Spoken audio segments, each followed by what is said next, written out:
J'ai un certain nombre d'images qui ont été prises sur Internet, donc au niveau des droits par rapport éventuellement au film, il faudra faire attention naturellement, puisque aujourd'hui sur YouTube on peut tout mettre, mais après on a quelques petits problèmes avec les droits d'auteur. Pour certains, vous avez dormi ici, dans la partie nord. Voilà, dans la partie supérieure. Pour d'autres ici, nous avons mangé ici, nous sommes arrivés par ici. C'est une image qui représente le fort de Bar avant sa restauration, vous le remarquez par rapport à la végétation et par rapport aussi à tous les extraits que nous avons eu hier. Je vous rappelle, c'était la route principale et unique. Vous avez ici maintenant le chemin de fer et ici vous avez l'autoroute qui passe de l'autre côté. Mais je pense que cette image vous explique qu'est-ce que c'est qu'un verrou stratégique dans une vallée. Je vais en faire un petit peu coordonné, je ne vais pas vous parler énormément du fort de Bar parce qu'il y a des personnes bien plus compétentes dans la salle pour en parler. Je vais vous faire peut-être une panoramique générale sur l'axe du Grand Saint-Bernard et puis vous donner encore quelques points de référence par rapport aux fortifications afin que la visite de cet après-midi soit la plus intéressante possible pour vous. Par rapport aussi à ce qu'on a discuté hier, un ouvrage fortifié c'est quoi? C'est un multiplicateur de force. Vous voyez ici, on peut prendre la première colonne par exemple, 400 hommes, c'est à peu près la garnison du fort. Vous fixez, c'est-à-dire un homme derrière le rempart, derrière la meurtrière, il faut 10, 20, 30 soldats qui attaquent. Il faut donc 10, 20, 30 fois plus d'hommes. Et puis, vous voyez en nombre de jours, alors Napoléon lui-même disait que la forteresse n'a que la valeur de sa garnison, c'est vrai. Vous pouvez avoir le plus beau fort du monde, le plus bel armement, si les gens qui sont dans le fort n'ont pas envie de se battre, ça ne sert à rien. Mais effectivement, il faut le comprendre, et on l'a vu hier, la force de Bar, à part sa position stratégique, c'est effectivement, il a fixé une armée de réserve qui passait pendant plusieurs jours, et c'est le but d'une forteresse. Aucune forteresse est imprenable, ça c'est un petit peu un mythe, il ne faut pas croire qu'on n'arrive pas. On arrive toujours, c'est une question de moyens. L'évolution des fortifications très brièvement. Alors, vous avez vu un certain nombre de châteaux probablement hier en descendant la vallée. Donc là on est sur des tours circulaires, c'est ce qu'on trouve encore au Moyen-Âge. Et puis vous voyez ici une simple règle de géométrie. Vous avez un angle mort. Et cette image vous explique l'évolution de la fortification au niveau d'un bastion. Voilà pourquoi on a passé un bastion. Alors voici une photo de Narden. C'est le musée de la fortification de Narden aux Pays-Bas. Vous comprenez le système des bastions, on ne tire plus frontalement, les embrasures sont protégées, vous le voyez ici, par exemple sur la citadelle de Montlouis. L'ennemi qui arrive dans cette direction ne peut pratiquement plus prendre les meurtrières frontalement, elles sont protégées, c'est du feu de flanquement, c'est le système bastionné, c'est Vauban, c'est toute l'évolution qui se fait à partir du 15e, 16e siècle. Pour certains, c'est les Italiens qui l'ont inventé, pour d'autres, c'est pas les Italiens. Quand j'étais jeune et que j'avais 25 ans ou 20 ans comme étudiant, je me suis dit j'allais trouver moi le fondateur du bastion. Depuis, j'ai arrêté, il y a 150 000 bouquins. Et puis, c'est un petit peu stérile, c'est un peu comme le secte des anges. Mais d'ailleurs, on s'assagit avec l'âge. Comment est-ce qu'on construit une fortification? Alors là, ça, c'est une planche qui représente un petit peu la fortification en construction. Il y a des tailleurs de pierre, vous avez des fours à briques, vous avez des fours pour produire de la chaux. C'est le mortier, c'est le liant. Ce sont des techniques qui n'ont pas beaucoup évolué. Ce sont les techniques qui sont utilisées jusqu'à pratiquement à l'avènement du béton armé. Elles sont restées immuables pendant des centaines d'années. L'attaque d'une place forte se fait par tranchée. C'est le système Vauban. C'est Vauban, parmi d'autres, qui l'a cité dans une méthodologie très précise. On crée des tranchées qui s'approchent parallèlement au mur.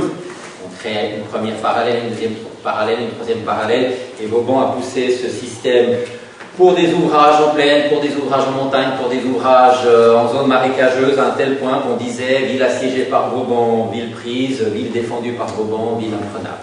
Je ne rentre pas dans les détails parce qu'on pourrait en parler des heures. Alors vous aviez à l'époque des traités d'architecture, et dans les traités d'architecture de l'époque, déjà depuis l'époque romaine, on a le plus vieux de Vitruve, qui est le premier traité d'architecture qui nous est arrivé en entier. Généralement, tous les premiers chapitres consacrés à l'architecture militaire. C'est le cas jusqu'à la Renaissance. On a encore un certain nombre de choses. Vous prenez aujourd'hui un traité d'architecture, s'il y a encore des gens qui font des traités d'architecture, vous pouvez chercher l'architecture militaire, il n'y a plus personne qui en parle. C'est fini depuis fort longtemps. Au niveau des armements, voilà le début de l'artillerie. On tire avec une précision, ça fait beaucoup de bruit, ça fait beaucoup de fumée. Une bombarde bourguignonne du XVe siècle, les boulets sont en pierre. Là, nous sommes à Luxembourg, c'est un autre musée de la fortification. Je profite en même temps de vous donner envie d'aller dans plein d'endroits, visiter des musées de la fortification. Là, nous sommes à Guernesey sur un château élisabéthien. Voilà un petit peu le début de l'artillerie mobile. Alors, je ne suis pas tout à fait sûr que c'est un vrai affût, mais c'est pour montrer l'évolution. On commence à construire des tubes avec des affûts rudimentaires, et puis on passe, plus le temps évolue, à un système normalisé. On a parlé hier du système Grigoval. On a plusieurs systèmes en France, dans tous les pays européens, qui standardisent les calibres, le type d'affût. C'est les armées qui deviennent modernes, professionnelles, et qui instaurent une systématique de ce type de calibre. Mais on reste grosso modo, comme ça a été dit hier, sur du tir à vue qui porte à quelques centaines de mètres, voire 1 ou 2 kilomètres pour l'artillerie mobile. Je précise aussi qu'il faut différencier deux types d'artillerie. Vous avez ce type d'artillerie qui est de l'artillerie de campagne, et puis après on a ce qu'on appelle l'artillerie de siège. L'artillerie de siège, c'est des canons beaucoup plus importants en calibre, mais aussi beaucoup plus lourds. L'artillerie de siège, il faut pouvoir l'amener.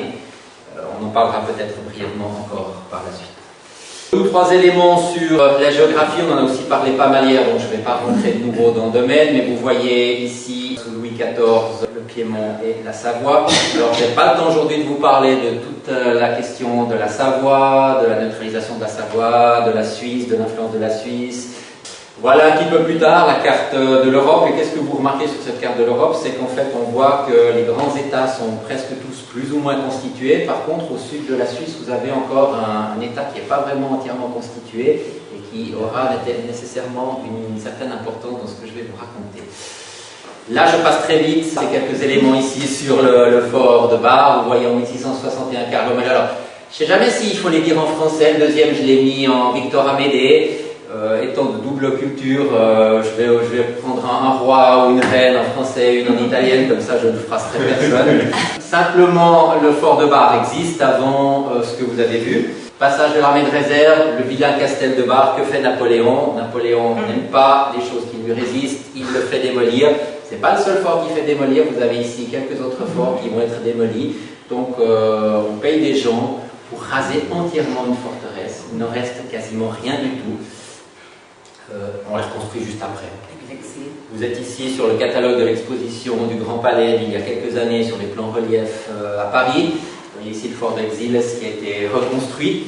Il a été rasé sur ordre de Napoléon et puis on l'a reconstruit quelques années plus tard. Je dis toujours qu'une forteresse, c'est le summum financier d'un État, technique d'un État. On a mis les meilleures techniques et tout l'argent possible. C'est pour ça que l'étude des fortifications, c'est très intéressant, au-delà du côté militaire et historique. Sous l'aspect technique, on a toujours investi le mieux d'un pays, d'une nation dans ce domaine. On en a parlé hier, donc je ne vais pas revenir trop là-dessus. Alors, on pourrait prendre une carte des TGV français aujourd'hui et la carte de l'époque des routes nationales sous Napoléon de première et de deuxième catégorie. On en a parlé hier, la route du Simplon. Vous voyez que l'axe par le Grand Saint-Bernard n'est pas une des routes napoléoniennes principales. Alors, 1830-1838, reconstruction sur ordre de Carlo Felice di Savoia de Savoie, Francesco Antonio Ribero, on va en parler après, avec le fort qui se décompose dans 5 ouvrages principaux, l'Opera Ferdinando, l'Opera Mortai qui est l'ouvrage des mortiers, l'Opera Vittoria, l'Opera di Gola de Gorge et l'Opera Carlo Alberto. Alors vous voyez le projet, 283 chambres pour une garnison d'environ 400 soldats, 176 locaux de service, environ 50 canons, des magasins logistiques. Au 19e siècle, je vais en parler un petit peu plus tard, l'ouvrage sera déclassé et puis il restera prison militaire puis poudrière jusqu'en 1975. Il passe à la région autonome de la Vallée d'Aosta, ensuite il y a une réhabilitation, je pense que Madame va en parler, donc je passe très vite. Voilà l'ouvrage tel qu'il se présente quand on arrive depuis Aoste. Et vous voyez qu'effectivement, l'ouvrage bloque la vallée. Il faut penser que le train et la route ici n'existaient pas. Plus riche d'eau. Oui, et le fleuve était plus riche d'eau. Effectivement, là, il est bien canalisé. Une rapide revue un petit peu des plans opératifs suisses. Donc le quartier-maître général Finsler, qui est un petit peu le premier général suisse, qui est le premier qui fait une tentative de planifier systématiquement la défense nationale. Pour lui, il faut barrer les gorges de Gondo et le sentier multé du Grand Saint-Bernard. On attend au fond d'allée, donc dans la région de Martigny, et on attaque sans pitié afin que la neutralité soit défendue au maximum. Dufour, 15 ans plus tard, Double tête de pont à Saint-Maurice, on en a déjà parlé. C'est aussi 50 canons, c'est intéressant. Hein, on est à peu près au même nombre de canons, mais on est dans un ouvrage beaucoup plus simple. Et vous voyez pourquoi. Pour Dufour, la fortification est un appui au troc mobile. Et c'est un multiplicateur, mais ça ne doit pas devenir un oreiller de paresse. C'est-à-dire, il ne faut pas faire une défense passive qui s'appuie sur des ouvrages. Ça, c'est la force de Dufour. C'est le nom du général de votre association. Oui, c'est ça. Alors, là, je vais passer assez vite. Vous avez dormi ici pour certains. Personnellement, j'ai dormi ici. Nous avons mangé là. Nous sommes ici. Voilà l'ancienne rue qui était la rue par laquelle on passait.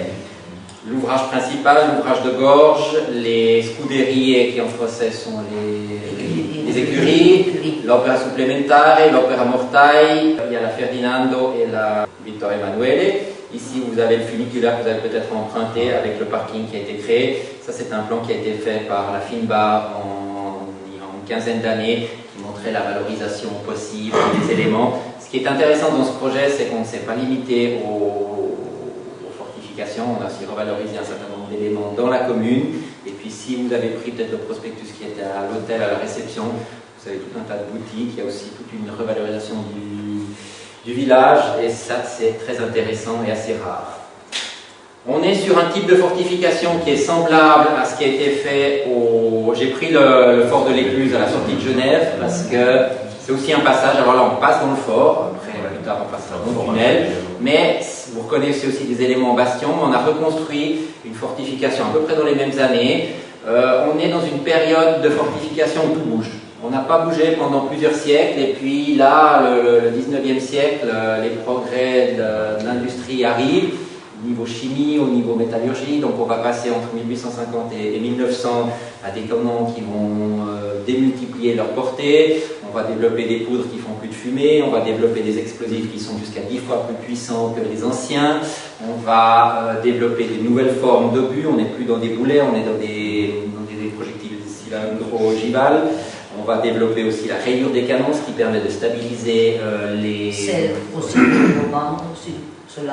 Vauban a fait un petit peu, mais alors là, il y a du serré de rivière, c'est très compliqué, c'est un ouvrage Ce qui... n'est pas le style de Vauban. C'est pas tout à fait... c'est un petit peu après Vauban, mais Vauban est aussi intervenu sur cet ouvrage. Et on arrive à un moment qui va durer très peu de temps, c'est le cas de l'ouvrage ici de bas, on va avoir un ouvrage qui, au bout de quelques dizaines d'années, est complètement obsolète par rapport aux techniques de blindage. Regardez les forts qui ont quelques dizaines d'années supplémentaires, on passe au béton, on passe à des ouvrages en souterrain, vous allez le voir.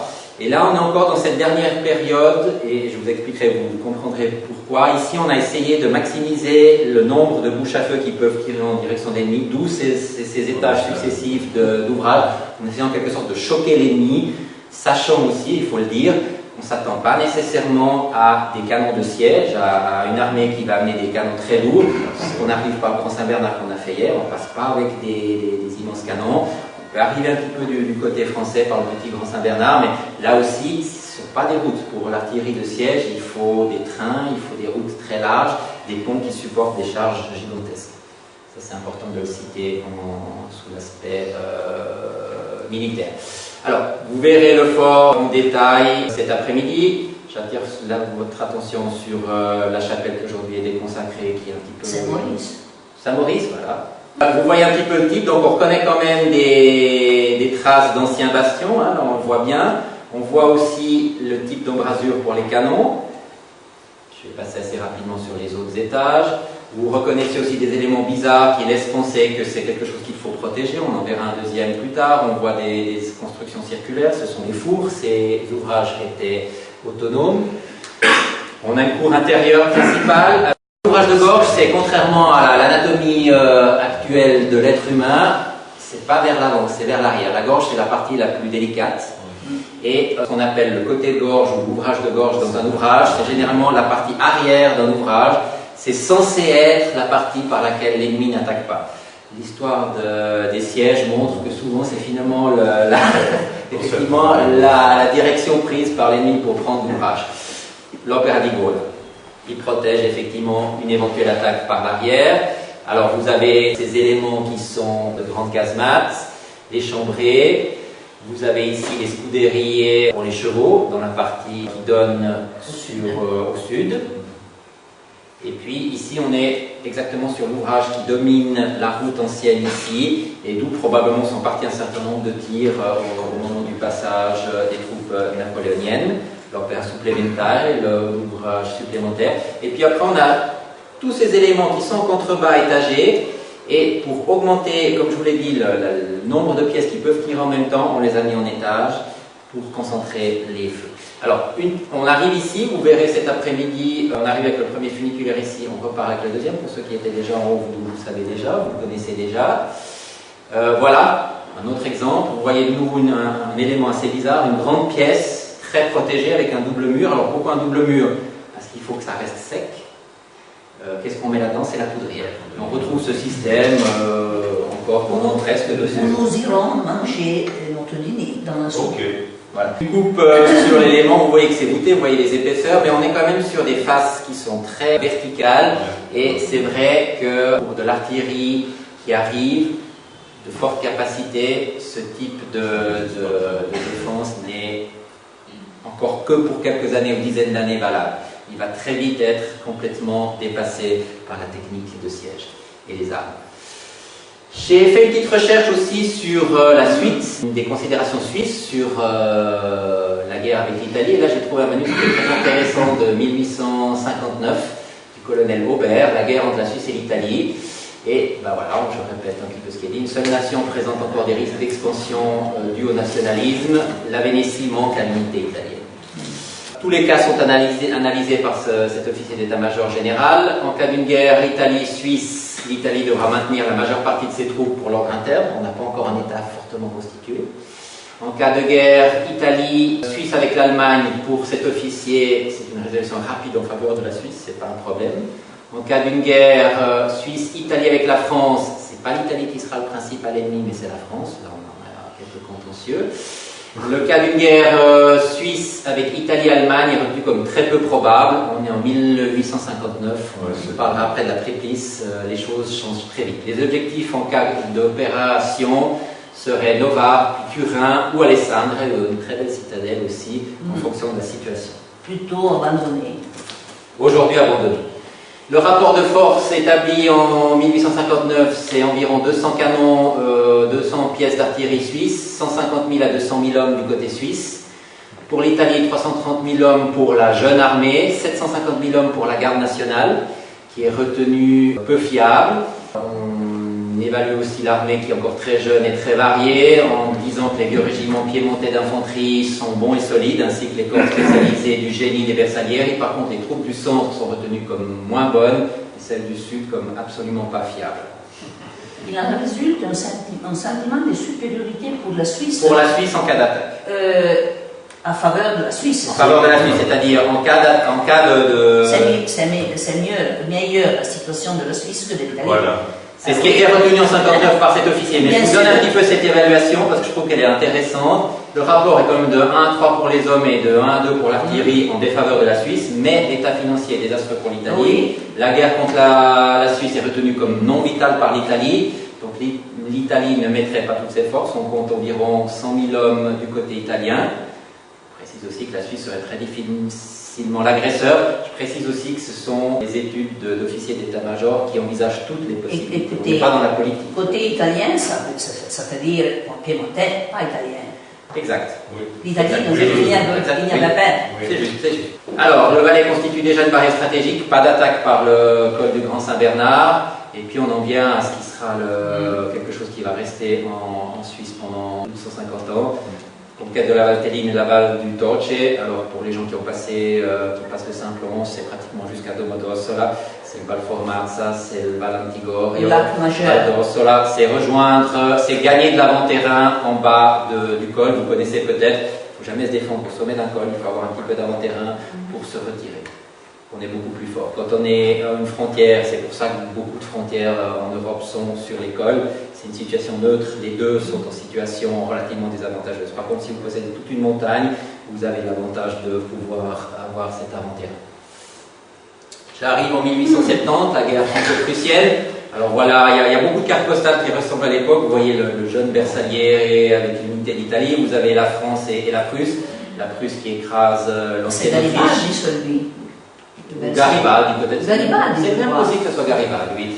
La Turquie d'Europe, Ah, la Turquie non d'Europe, mais là c'est un petit peu politiquement dangereux de dire ça, qui dort, l'Empire russe, et là on sent les tensions. Alors il faut savoir qu'en 1870 la Suisse est neutre, et en 1882 la situation change, on a l'inauguration du tunnel ferroviaire du Saint-Gothard, donc c'est l'axe le plus rapide nord-sud marchandises, mais c'est aussi le 20 mai 1882 la signature de la Triplice. C'est une on va dire, association, alliance entre l'Allemagne, l'Autriche-Hongrie et l'Italie, clairement dirigée contre la France. Les choses changent très vite. C'est le point de départ des fortifications modernes suisses, parce qu'on se rend compte que la Suisse risque de devenir un champ de bataille. Le fort Airolo, qui est un des premiers éléments verrou stratégiques, Airolo pour barrer le tunnel. Et puis là, le fort de Bulle, qui est un Wehrmacht, qui a 3-4 ans plus tard. On reconnaît ici la façon de construire autrichienne. Vous en avez pas mal dans le Trentin, hein, en Vénétie, Trentino. Là. Et puis vous avez cette nouvelle façon qui ressemble furieusement à la ligne Maginot, qui sera faite bien 30 ans plus tard. On se rend compte que par rapport aux nouveaux explosifs, eh ben, il faut creuser, forer le rocher, créer des tourelles blindées. Alors ça, c'est des tourelles... où est cela? Ça, c'est en Suisse, à Andermatt. C'est pas français, c'est allemand, c'est Magdebourg, c'est Schumann. C'est Schumann qui deviendra Krupp dans ces années-là, il est racheté par Krupp. Alors vous voyez comment ça se fait, on creuse le rocher et puis le blindage, il n'y a pas de béton armé encore dans ces années-là, ce sont des blocs de granit coupés à la main, scalpelli, des tailleurs de pierre, et puis ça c'est une tourelle éclipse. Voilà le meilleur blindage de l'époque, le granit tel qu'on puisse le trouver. 5 ans après, c'est le béton et on commence avec le granit. Cemento. Je vous donne encore rapidement quelques appréciations d'état-major suisse. 1862 Villars, le fond de la vallée suffit. On attaque une armée fatiguée par le passage du col. C'est intéressant par rapport à ce qu'on a vu hier avec Napoléon. Quand il a passé le col, il n'était pas si fatigué que ça finalement. Il s'est attaqué à bas. Mais c'est Villars dans 1862 l'appréciation qui est faite. Par souci de complément, je vous donne encore en 1888 la planification italienne suite à la Triplice. Les Italiens prévoient d'envoyer 6 corps d'armée avec un deuxième échelon de 5 corps d'armée pour traverser la Suisse par tous les cols, y compris le Grand Saint-Bernard, le Simplon, le Tessin, y compris l'école des Grisons, pour se concentrer dans la région de Bâle. L'idée de manœuvre étant on allège l'aile gauche de l'armée allemande et l'armée allemande peut renforcer son aile droite et faire le mouvement stratégique qu'ils feront et qu'ils en font plusieurs fois. Les relations entre l'Italie et les Allemands vont assez vite se détériorer. 1895, Arnold Keller. Alors Arnold Keller, c'est quelqu'un qui est très intéressant dans l'histoire militaire suisse. Il a été 15 ans chef de l'état-major général jusqu'en 1905. Et puis ensuite, il a une mission pendant presque 15 ans de faire la géographie militaire de la Suisse par canton et des provinces. C'est quelqu'un qui a énormément travaillé sur l'aspect opératif et sur l'aspect géographie. C'est très intéressant. Alors, je l'ai juste mis là, mais c'est peut-être le thème d'une autre journée spéciale sur la neutralisation et l'occupation de parties de la Savoie en cas de guerre. C'est de nouveau très intéressant. 1896, Keller pense qu'il faut rester défensif. L'Italie n'est intéressée que par le Tessin. Il ne faut pas non plus oublier qu'on est aussi dans les années de l'iridentisme. Donc on revendique les confins naturels des régions, la Abula pour les Italiens, et le pan-germanisme dans l'autre sens. Je vais vous montrer aussi la suite. 1899, pour Arnold Keller, l'axe Aoste-Martigny n'est qu'une ligne opérative secondaire. Il est peu réaliste de s'engager dans la vallée d'Aoste, très étroite, qui compte de nombreuses possibilités de défense. Vers 1900, il y a une nouvelle étude qui est faite et qui recense les possibilités de passage. Je vous la montre parce qu'elle est assez intéressante. Alors là, j'ai pris des cartes qui sont à peu près de la même époque. Vous avez le premier passage par Saint-Gingolph, on en a aussi brièvement parlé hier. C'est une route accessible. Simplement, c'est très facile à battre. Vous avez ensuite les pas de Morgin, 1400 mètres d'altitude. Je vous ai mis des altitudes qui existent déjà, qui n'est pas encore une route, mais qui est déjà un bon sentier. Fin haut, et alors je ne vais pas vous faire le gag du Tour de France qui a été fait hier, mais 1906, il y a le train. Tête Noire, quelqu'un a posé la question Tête Noire, c'est ici. Là, vous avez la frontière, et puis fin haut, et puis là, vous êtes au fond du Valais. Le col, alors le col de Ferret, ou Ferret, qui est retenu à l'époque comme étant encore un passage intéressant, il est complètement oublié, aujourd'hui plus personne n'en parle, mais c'est intéressant qu'en 1900 on en parle. Il y a dans l'histoire des voies, des cols comme ça qui perdent totalement d'importance très rapidement. C'est intéressant de voir aussi comment il faut défendre aussi politiquement ces axes par rapport à ce qu'on fait en Suisse aujourd'hui par rapport à un tunnel. Le col du Grand Saint-Bernard, on en a beaucoup discuté. Alors les sources sont très variées sur le fait de savoir à partir de quand la route est ouverte. Donc là, j'ai essayé de faire une synthèse. La route du côté suisse réouverte aux chars déjà en 1893. Côté suisse, en 1900, ça serait jusqu'en Italie. Selon notre source, c'est 1905. Et puis, en 1910, les autos. Et officiellement, elle est ouverte au trafic automobile en 1916. Et puis finalement, le grand axe, qui est celui du Simplon, qui est la grande route napoléonienne, qui elle est déjà praticable à l'artillerie de siège, on en a parlé hier. Dans ces années, autour de 1900-1910, les Italiens se relancent dans un très grand programme de fortification, comme je vous l'ai dit avant, par rapport au progrès de l'artillerie. On est obligé pratiquement de reconstruire ex novo tout un tas d'ouvrages. Et les Italiens se lancent dans ce type de batterie qu'on appelle une batterie Rocchi. C'est un général italien spécialisé dans la fortification. Ici, on est sur le lac de Côme, on est à Corlico. C'est le dernier fort qui est encore de ce type. Là, vous voyez quelques-unes des inscriptions qu'on trouve à l'intérieur du fort. Alors ça, c'est d'époque Mussolini. C'est évidemment une autre époque, mais c'est intéressant de voir aussi chaque garde à la frontière vaut 3, etc. C'est la rhétorique mussolinienne et fasciste qui existe à l'époque. On construit énormément de ces forts vers la frontière française, énormément de ces forts en direction de la Vénétie, enfin à la frontière du Frioul et de la Vénétie. Ce sont des ouvrages qui seront partiellement désarmés 15-18 par rapport à la nécessité d'amener les canons plus proches du front. Ce sont aussi des ouvrages qui, par rapport à l'armement de 14-18, vont se révéler comme trop faibles au niveau des blindages des coupoles et qui possèdent aussi une autre grosse faiblesse, c'est la concentration des pièces. C'est-à-dire qu'à ce moment-là, on vise une des tourelles et l'obus va arriver et on est presque sûr de toucher quelque chose. Déjà dans ces années-là, on sait qu'on doit disperser les tourelles. C'est une des grandes leçons de la Première Guerre mondiale, notamment de Verdun. Alors, voilà un des ouvrages semblables, ça c'est le fort du Chaberton, en direction de la France. Là, on est à plus de 3100 mètres d'altitude, on a coupé la montagne, on a fait un immense parapet, on a monté des tourelles en briques, et puis on a mis le même type de canon, ce sont des canons de 149 mm, avec un blindage très léger. En 1939, les Français qui avaient déjà tout repéré et préparé ont détruit l'ouvrage en 3-4 heures, avec des mortiers lourds, en des positions préparées. Le seul ouvrage qui a été prévu en direction de la Suisse de ce type, mais qui n'a pas été construit, est pour fermer l'axe du Simplon. C'est celui du Monte Orfano, qui n'a jamais été construit, qui est au nord du lac Majeur, tout près du lac de Mergozzo, pour les gens qui peut-être connaissent. On a commencé la construction, si vous allez sur la montagne Monte d'Orfano, vous voyez que la montagne a été coupée, on s'est arrêté là. Et on n'a pas construit l'ouvrage, alors voilà, le positionnement de la tourelle et le rayon d'efficacité de la tourelle. J'ai mis de l'autre côté le fort de Natters qui répond à l'ouvrage mais qui est beaucoup plus tard. La défense italienne, elle est faite sur l'axe principal, c'est-à-dire l'axe du Simplon.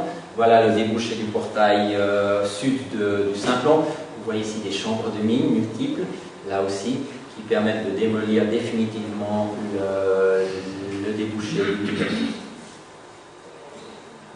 Et voilà les ouvrages, donc là vous voyez la sortie du tunnel.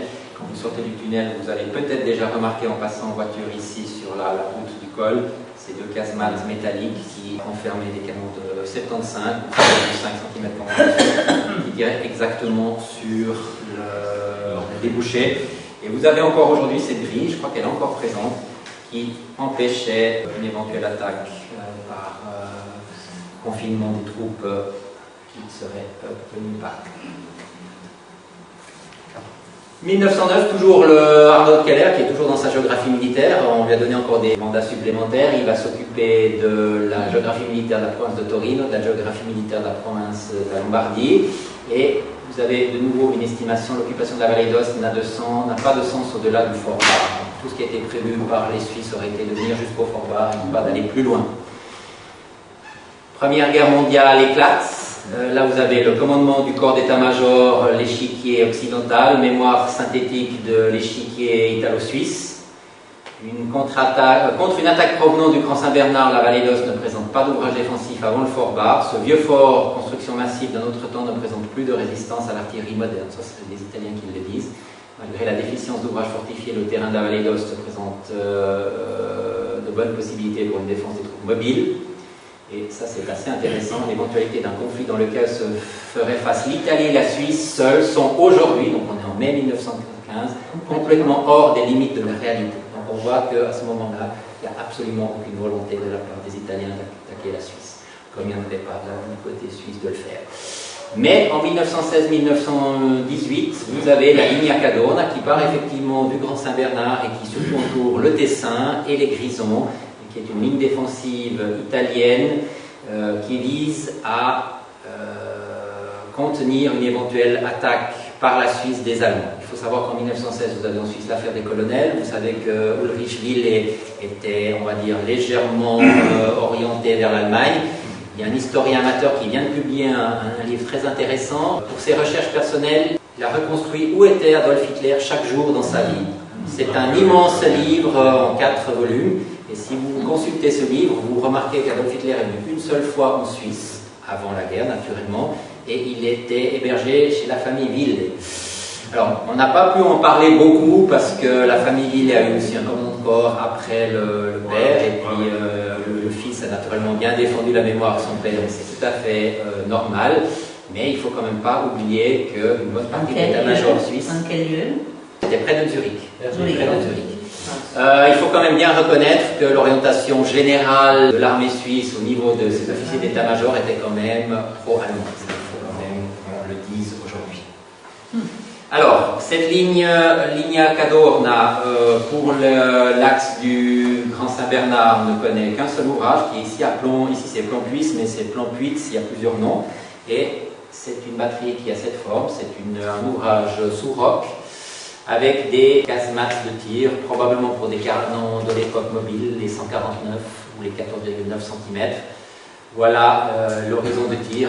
Je vous rappelle que nous sommes descendus ici, nous avons pris cette route. Voilà un rapport de 1922 des Suisses d'espionnage, fait à la lunette d'observation. Les Suisses estimaient. Alors c'est intéressant aussi l'espionnage, parce que l'espionnage on n'y va pas, donc on voit ça depuis très loin.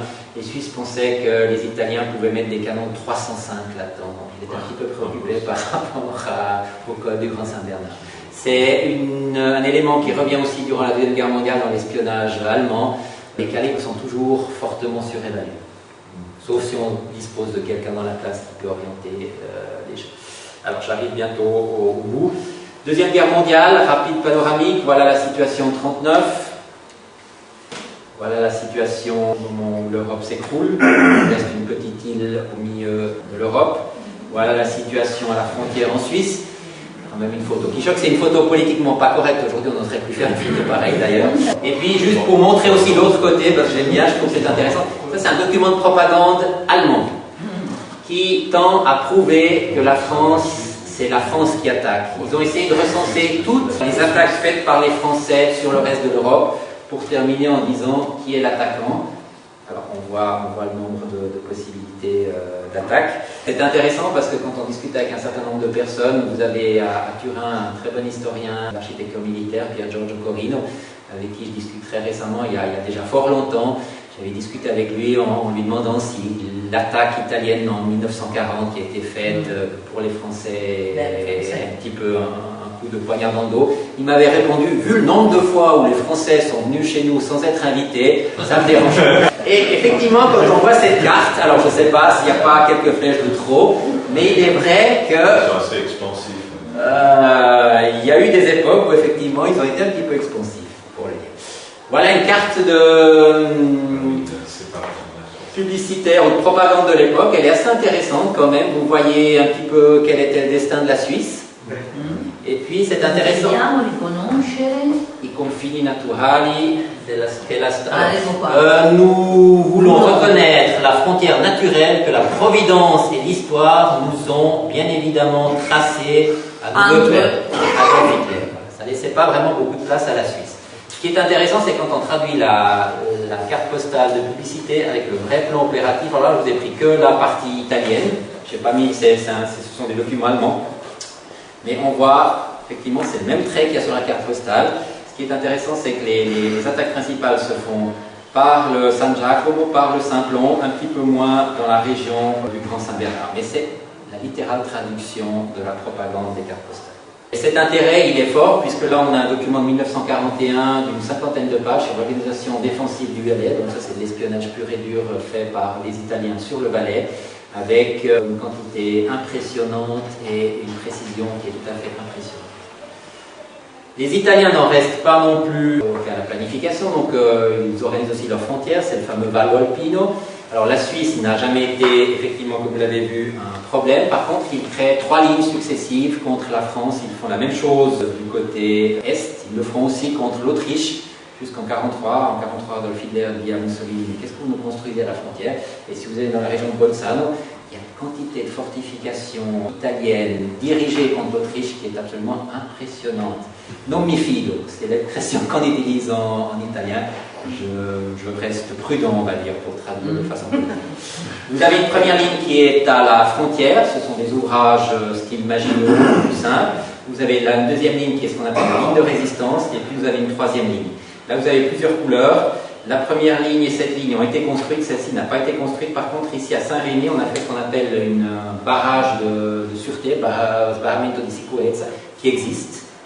Alors, il est difficile à repérer aujourd'hui. Voilà le plan qu'on trouve à Rome.